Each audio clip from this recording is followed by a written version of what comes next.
friends, it's Jessie here. Welcome back to my channel, or welcome if you are new. In today's video, we are going to be going over the budget for the week beginning August 16th, 2021. That's the day my husband receives his third paycheck in August. Looking at my little calendar here, we can see that his payday, did I write the 17th? I guess payday's technically the 17th, so I'm using a friction erasable pen, so I can easily just go in and erase that and fix it up. August 17th is the paycheck date, and we need to be worrying about covering all of our expenses from the 17th through the 23rd, because that is the last day before my husband gets paid again on the 24th. Technically, we do have a YouTube paycheck that falls within this pay period right here on the 21st, but since that paycheck date lands on a Saturday, I likely will not receive that money until the following Monday, so I'm just going to wait and budget that money in with next week's paycheck.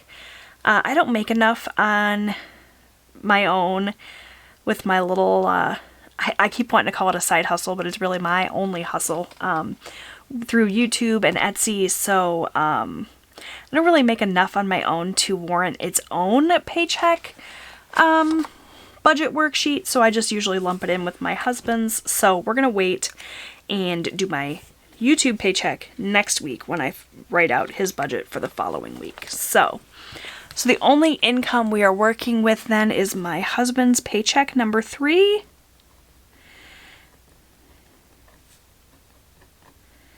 And then I did have a little bit of income from Etsy this week, and that amount that we are working with there is $43.14. So thank you all so much. For those of you who have visited my Etsy store and purchased something, I have my budget printables available for sale, both the ones for August, which look like this and are this bright fun yellow color, and I also have some for September, which look like this with this fun painted stripe pattern. So you know, if you're interested in getting some budget worksheets, head on over to my Etsy shop and check it out. So I'm not going to do an estimated income total because we don't disclose my husband's income.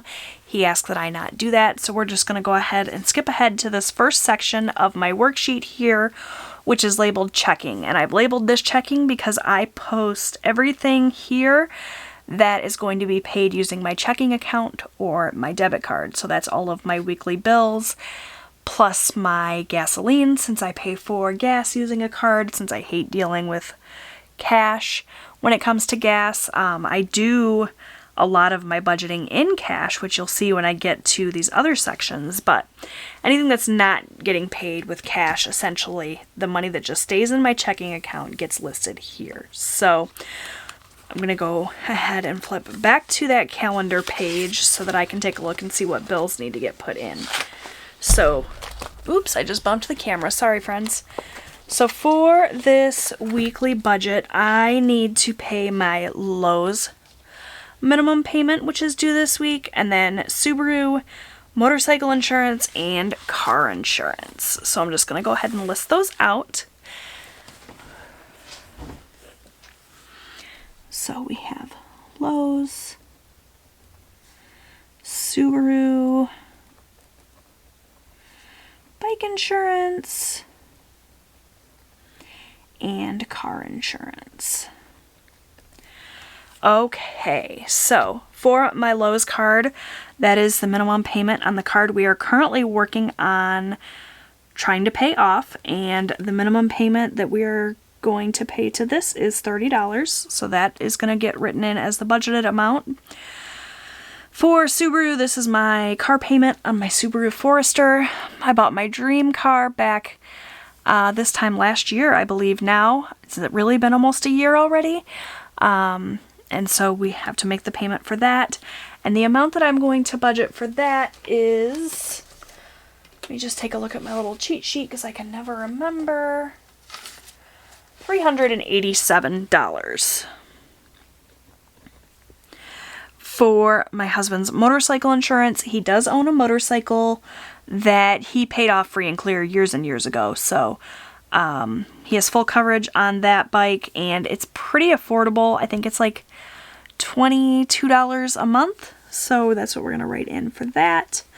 And then for car insurance, this is insurance on our Subaru Forester as well as on our camper. And the amount that we are budgeting for that is $167. And then the very last thing we're going to write in here under checking is that gasoline. And as of late, I have been budgeting $50 a week to fill up my gas tank. So that's it for checking. I'm going to go ahead and pull in my calculator here and add these totals up.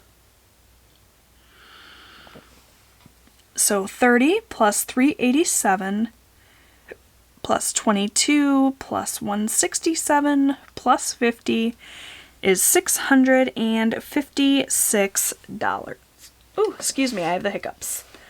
All right, so next we're going to move on to cash envelopes.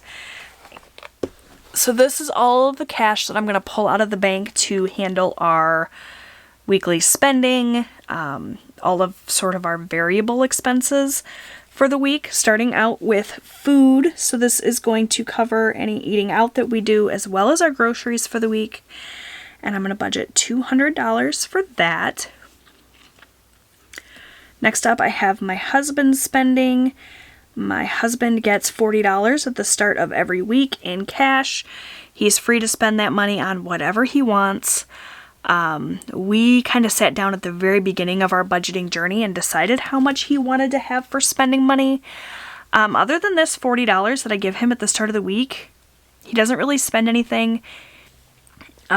He's pretty hands-off with the budget. He lets me kind of decide what we're going to pay extra towards debt and what we're going to do in terms of our spending overall. This $40 is all he really cares about. As long as he gets that every week, he's happy.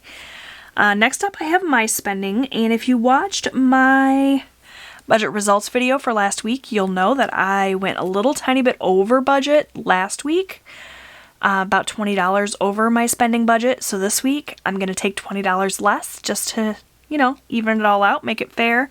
So rather than my typical 40, I'm just going to take 20 this week, which is totally fine. Next up, we have my son Austin, and this is his allowance for the week. And for that, we budget $20 as well. Provided he does all his chores, he gets $20 a week.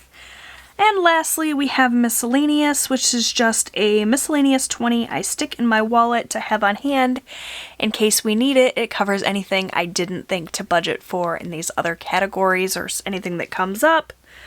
Last couple of weeks I haven't needed it, which has been awesome, but I'd rather have it and not need it than need it and not have it. So that's it for cash envelopes. So we're just going to add this up. 200 plus 40 plus 20 plus 20 plus 20 is a grand total of $300. So we will pull $300 out of the bank and stuff it into my cash envelopes for the week.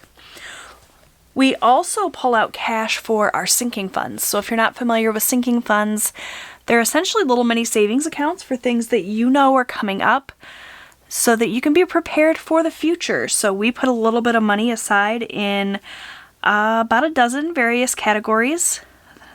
Things that we know that we are going to have to have money for in the very near future. So rather than waiting until those things come up and having to pull the full amount of money to cover those things from our regular paychecks, we just set aside a little bit of money here and there throughout the year so that when those things come up, we are already covered.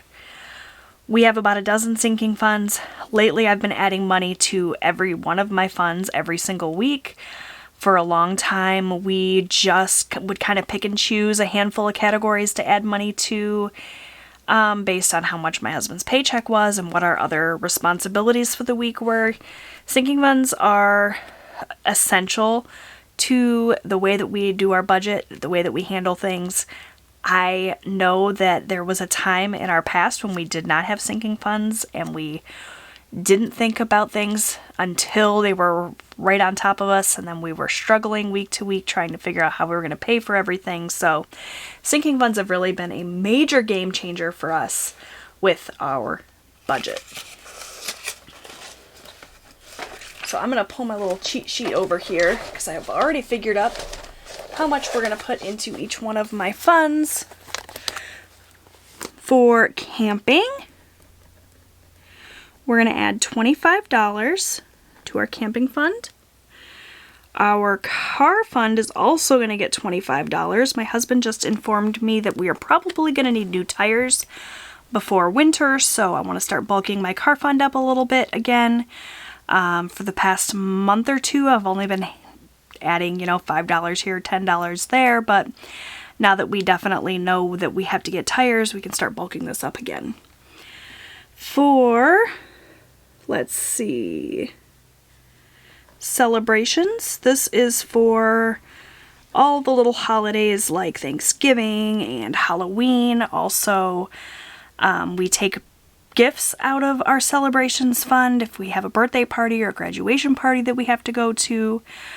We also will pull money out of our celebrations fund for celebrating our anniversary or our birthdays. That umbrella kind of covers all of those things. The only thing that's not in there under celebrations is Christmas. Because Christmas is such a large expense, it has its own sinking fund, which we'll get to momentarily. But I need to write in that we're going to add $10 to celebrations this week. Next up is Christmas. And our Christmas fund this week is going to get $25. Next we have clothing. And our clothing fund is just going to get $10. We spent a ton of money out of our clothing fund in the last month or so getting Austin all set up and ready for back to school. But now that he has everything he needs for school clothes, we can start just adding little bits of money here and there for when he inevitably needs something new. I'm sure he's going to need a new winter coat, so that's probably what we'll start saving for next. Next up, we have our home category, and our home category is just going to get $10 this week, but that's definitely something I need to be bulking up in the future. Our medical fund, I just had to go and order myself new contact lenses, so you're not going to see this in cash because I've already made the purchase, so I need to just pay the credit card that I put my contacts on using this money. So I'm just going to put a little asterisk here because I'm not going to pull cash out of the bank for this one. This one's just going to get paid right to that card, and it's a whopping $150. Contact lenses are not cheap. All right, next up is pets. And our pets fund's going to get $10. School, now that we have all of our back to school things and we're all kind of set and situated for back to school time, we can start just bulking this up for the next round of school expenses. That's probably going to be school pictures or any sports fees that we have to pay for my son when he starts getting involved in sports and activities, provided, of course, that we have those this year with COVID. We'll see. But school's just going to get $10 this week. Likewise, our spending envelope is just going to get $10 this week. Subscriptions is going to get $25. And I'm losing ink in my pen here, you guys. I have the worst luck with pens on camera, I swear. So we're just going to pull in this G2, which is not erasable, so I need to make sure that I'm extra careful so that I don't make any mistakes.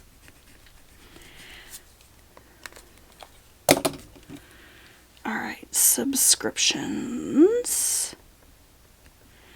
We said was going to get $25. Lastly, we have taxes. So with my Etsy income that we talked about up here, I need to withhold 30% so that when it comes time to pay my taxes, I can do that. So the amount that I earned from Etsy this week was $43.14. I'm going to withhold 30% of that, which is $12.94. We're going to round that up to $13. Alright, so that's how much I will put into my taxes envelope to cover my taxes for Etsy for the week. Alright friends, let's go ahead and add this up. So 25 plus 25 plus 10 plus 25 plus 10 plus 10 plus 150 plus 10 plus 10 plus 10 plus 13 is $298. I'm just going to add that up again really quick and make sure that I get the same number twice and I didn't make any silly mistakes, because I'm famous for silly mistakes. Now that time I got 323. See, this is why I do this. And of course I wrote in that ink that's not erasable, so I'll have to go in and just scribble that out, I guess. Or maybe I can find my whiteout. Yeah, that time I got 323. So, whiteout, here we go. That's why I always double check my math. That was very sloppy whiteouting. 323 for the total there. Moving on to our extra debt category. So we are currently working on our Lowe's card. That's that card that we're going to pay the minimum payment of $30 to. In addition to that minimum payment, I like to pay extra every week towards it. So from my husband's paycheck, we're going to pay $50 to that Lowe's card. And then also anything that I earn from Etsy that is profit. So after I pay all of my taxes and everything, I've been paying directly to this Lowe's card. So of that $43.14, we know we're going to put $13 away for taxes. And so that's going to leave me with $30.14. I'm just going to round that down and I'm going to pay $30 to my Lowe's card. I just got that Lowe's card to a nice round number, so I don't want to start paying extra change. I want to keep that a nice round number. It makes it so much easier to do the math in my head. So the amount then that we're going to pay to Lowe's this week is $80 plus that $30 over here. So that's quite a hefty little Lowe's payment. It's going to be another step closer to getting that card paid off, hopefully in the next month or two. We'll see. So now we have the totals section. So I'm just going to fill this in, obviously leaving income blank since I don't disclose that. But for our checking total, we had $656. Our cash envelopes total was $300. Sinking funds was $323, and extra debt was $80. So what I will do then off camera is take this income amount and subtract out what we spent in each of our various categories. That remaining that I have left, I will move down here to savings, and that will be our rollover amount. So we like to roll money over week to week. So anything we have left over after we pay absolutely everything, we roll over into the following week. So provided we stick to this budget, we will be able to have that rollover amount be just as expected, and then we will already have a head start on paying off things for next week. So that is it for my paycheck budget for the paycheck my husband received on August 17th. It looks like a good plan. We should be able to execute this seamlessly. Obviously, the most important thing that we can do is, stick to these cash envelopes. This is where all the overspending happens. So hopefully we can stick to these budgeted amounts. Fingers crossed. Let me know in the comments section down below, how much are you budgeting every week or every paycheck for food for your family? Let me know how many people are in your family and how much you budget for, if that's for groceries and eating out or both. I'd love to hear from you because that seems to be where we're struggling the most. Groceries just keep going up. So I'd love to hear that. And also, what are you budgeting for gas? I'd be interested to hear that as well. Thank you so much for watching. Don't forget to subscribe. I post new budgeting and lifestyle content here on my channel every single week. Make sure you check out my Etsy shop if you're interested in this paycheck budget printable or my September printables. Those are available as well. I appreciate your support, and I'll see you guys next time. Bye, friends!